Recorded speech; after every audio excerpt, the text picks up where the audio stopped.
Hello there, world of tankers, and welcome to the channel. I'm your host, Droodles Blitz, and in today's video, I'll be playing in the Tier 9 Soviet Tech Tree Heavy, the ST-1, a vehicle that I like 10 times more than I do the IS-4, for multiple reasons. People always ask me why my favorite tier is 9 and not 10. And I can give you a very simple reason why. It's because Wargaming doesn't rebalance Tier 9 every single year. Tier 10, you get a tank, right? Let's say you get your hands on a Concept 1B. For 4 or 5 years, the Concept 1B has the exact same playstyle, and it barely has any changes. It's a hull-down heavy that has good alpha, or not good alpha, good DPM, good accuracy, and great protection. And then, out of the blue, Wargaming decides, you know what we're going to do? Well, we're going to make it so now the Concept is a double-shot autoloader. Like, what? Where are we getting that decision making from? Who at Wargaming headquarters said we should change the tank's entire identity? And it's not like they're letting you keep the original gun, they're just completely changing it. The 4005 is going from a 4-shell autoloader to a 2-shell autoloader. It's going to have 650 alpha instead of 410. Like, all of these changes are cool and all, but the problem is they're out of the blue. And when they happen, it takes vehicles that used to have one playstyle and completely reworks the playstyle. The IS-4 is another great example of that. The IS-4 is a vehicle for years that has been, you know, just a stalwart heavy, a vehicle that is known for holding, and that's it. And then Wargaming said, nah, we don't like that anymore. We're going to change it to a mobile heavy comparable to the Object 260. And like, what's the thought process behind that decision? Who at Wargaming said the IS-4 is not good at what it does, so we need to completely change its playstyle? Nobody. Nobody thought that, but I guess... Alright, nobody that played Blitz thought that, but one of the devs did, I guess. And like, that's the problem that we have with Blitz, is that Wargaming just randomly decides to change Tier 10s. That doesn't happen in Tier 9. And it's the major reason why I enjoy Tier 9 more than I enjoy Tier 10. Because Wargaming does not rework Tier 9. They just don't. Tier 10, they rework all the time. Tier 9 has always stayed the same. And it's why I just like it. I mean, the ST-1 has stayed the exact same playstyle since day one. It's a Soviet heavy with 8 degrees of gun depression, solid frontal protection, even more frontal protection than the IS-4, and a gun that gets things done. And we can see that here, right? The armor gets a bounce from the Scorpion. We're going to use our speed boost and try and push this Barask. Let's see if we can get another shell into the Barask. Looks like that is a stinky no. But I don't really care. The Barask lost more health running from me, and they're going to die anyway. So let me get this correct. The Barask could have driven down this hill to safety, and instead drove down the opposite direction. Now, we have a Scorpion G in front of me, and I'm going to aim in on that Scorpion, get myself a nice 512 damage. And this is what's great about the ST-1. Again, you can just see the vehicle is so strong at just not giving a crap. The DPM is solid. The tank weighs a lot, so you can get a nice ram like we did into that Skoda. And there's only 2 tanks left at this point. We have the Luva, who's camping in the back, most likely still. And then the Skoda. Yep, there you go. We got the Luva. Not able to hit that player, though, unfortunately. The Eric is going to just absolutely annihilate that player, which means there's only 1 tank left, which I might be able to get a shell into if... okay. One thing I will say about the ST-1, which I've never loved, is the on-movement dispersion. This gun can be really, really troll sometimes. It's fine, because when you do aim in, it's accurate, and it's got great heat penetration, but we didn't really do anything this game. What do we do, like 1,700 damage? Sometimes you play battles where, first of all, your entire team goes to medium flank. That's what we had there. That's why I hate the overabundance of medium spam and blitz nowadays. We had 1, 2, 3, 4 mediums. Not only does having more mediums suck away the hit points, right? Because obviously heavies have, what, an additional 800 hit points over your average medium? Medium tanks have, in tier 10, around 1,800 health. Heavy tanks have around 2,500 health. So yeah, it's about an 800 to 900 hit point difference from mediums to heavies. And the problem is, when the game throws a bunch of mediums against you and forces you in a slow heavy to push to the medium flank, it basically just makes you suffer. It's kind of annoying. I wish that the matchmaker was more focused on matchups like this one here, where you have 3 heavies as a minimum requirement. That way, you're guaranteed a similar amount of playstyle every single game. But let's make our way to mid-hill. The crazy part about the ST-1 is that it actually has 8 degrees of gun depression, allowing it to be very flexible when working a ridgeline. Unfortunately, nobody on our team decided to spot mid-hill, so now one of the most overpowered tier 9s has free range over this hill. That's really annoying. That's really, really annoying. Carnarvon's able to get a shell, but we get a nice shot into the 92E1. It's a bad roll, but at least we pen him. We're going to back up now. We got 5 seconds left on my reload. I am going to put on my adrenaline because we have the 7.52. 7.52 doesn't worry me at all. This tank has really good heat pen, enough to butter right through 7.52's armor, so it's not really a worry that I have. And while the 92E1 is a threat, this is the problem, though. This is what happens when your team allows a light tank like that 92E1 to get control of the hill. You just don't do anything. You sit here, and of course, we're already down 1 tank. We're just gonna not do anything. That's gonna be our gameplay today. Well, we're gonna do more than the VK168, I'll tell you that. That player, not the best maneuver. The 7.52 does get a shell into the 92A1, and even though that he does bleed a lot of health, I'd still say that was a positive, because that player is also not nearly as healthy. So we're going to use our speed boost and back up. That way we're in a decent position here. We have the enemy Skoda T27 and the Charioteer on the flank, and I can't really hit them right now. But just getting that 92E1 bled down to half health is an important play to begin with. So let's see if that Charioteer, maybe that Skoda, decides to push up. There you go, Skoda's dead. 92E1 just shot. So what I'm going to do, could be a bad play, but screw it. I'm going to go for it. I'm going to push up and take the 92E1 out of this game. This player's really annoying, and I don't really care for them. I don't. I'm going to take you out of the game. Yeah, you can keep backing up, dude, and backing up. There you go. Nice 384. Back up from the 7.52. What are you going to do? Nothing. You're going to do literally nothing. You're going to sit here. You're going to die to me. Yep, there you go. You shoot, and bye-bye. Ha ha ha. Yeah, the enemy team is cooked at this point. And we can see again why the ST1 is just such a solid heavy. The gun on this vehicle, it gets the job done. The DPM is solid, the armor is solid, and that's the weird part, is the ST1 actually doesn't have bad DPM. It's got pretty solid DPM for a tier 9 heavy, which allows it to not really care. So there you go. Easy clearance to the enemy 7.52.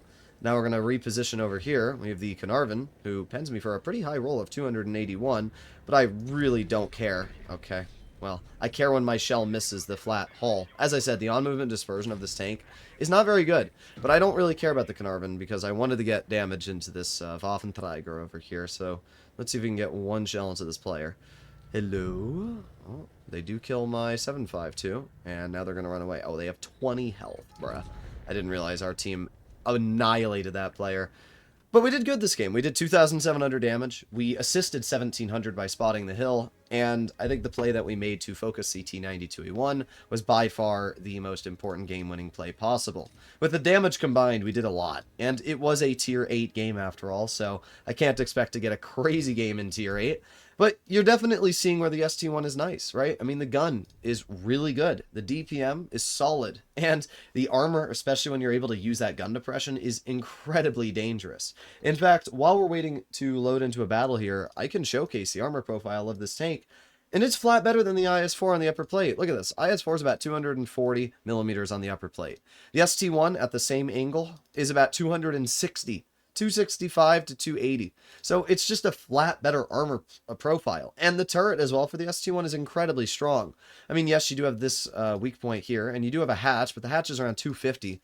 But even then, like, using gun depression, the ST1 is an incredibly well-armored vehicle. The hatch is a weak point, but it's whatever. What's funny is that the old ST1 actually used to have more armor than the current one in the hatch, which is interesting, but it's fine. I don't mind if my tank has a weak point, because you can still side scrape in this vehicle, and you still have a lot of health to do what you need to. So this game we have 2 heavies, 3 tank destroyers, and 2 mediums. And unfortunately for me, the 2 tank destroyers I have are quite aggressive, so we might have to be a little careful here. But we're going to move up.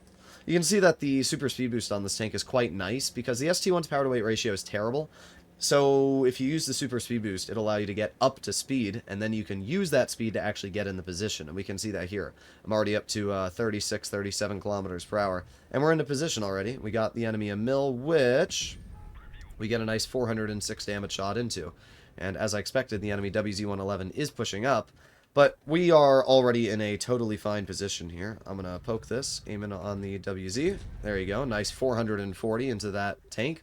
2 more shots and they're dead. I mean, that WZ literally has half of my health. So they just don't stand a chance. And this Emil, I don't really care about them either. I mean, yeah, what are we doing, bro? Just because you're in an autoloader does not mean that you can make stupid plays and get rewarded. Like, yeah, good job. That was a really impressive play there. And we do have the Emil, which is now dead.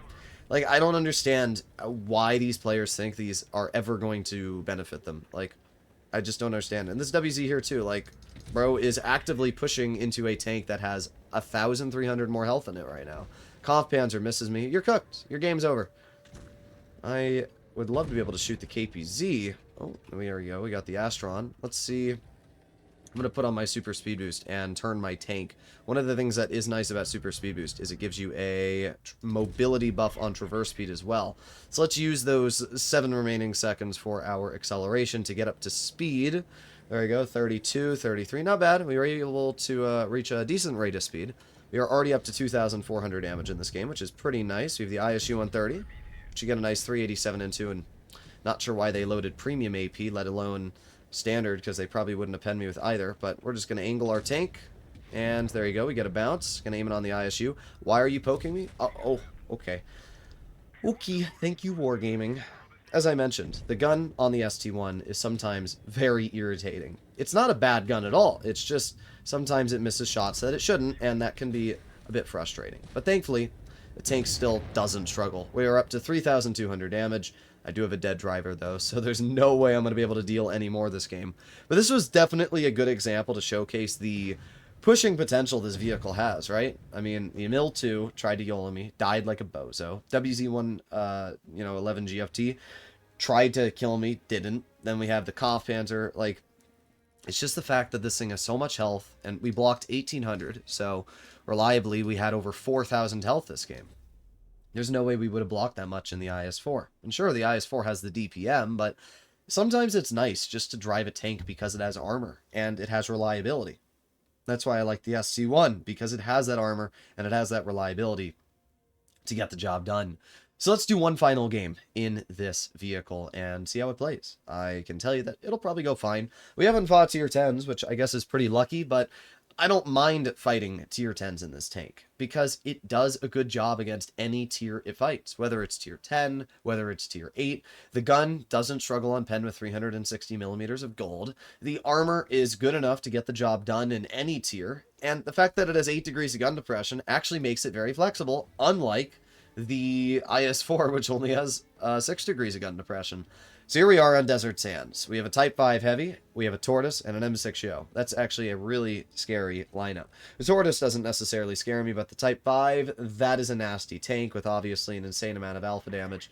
So that is a vehicle that is a bit scary. And really, even though we have all these heavies, you guys aren't going to push. Really. Thank you, BZ. That was very effective. What are we going to do here? We'll see. We have the V4, and our BZ is pushing this way. However, our Yo is camping as far back as possible. But I'm going to move up. And we're going to play it fairly aggressive. Let's hope we win medium flank. I'm going to push over here. Got the Type 5 right there. Hello? Interesting. I'm not seeing much here. But what I can do is chill at this angle and aim in on the player in the M6 Yo. We're just going to load a high explosive and take 140 health off and then back up. That's totally fine. And if the Type 5 Heavy wants to look at me, it's going to completely throw away their gameplay on actually dealing with enemies that they should be focusing on. 763.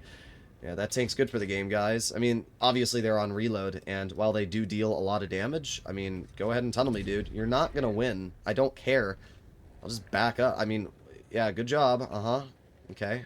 Just gonna get to your side. Yeah, that was a great play. How to not drive your super heavy. Oh, yeah, that's where I was aiming Wargaming. Wow, thanks. Thanks, Ouija. Doesn't matter.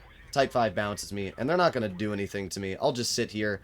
But you just saw a great example there of reticle lag. And what reticle lag is when you are aiming at a point and the gun doesn't go where you're aiming because of just bad servers. They can't keep up with where you're aiming. And that was such a good example there, because we were clearly aiming at one point, and my shells went to another.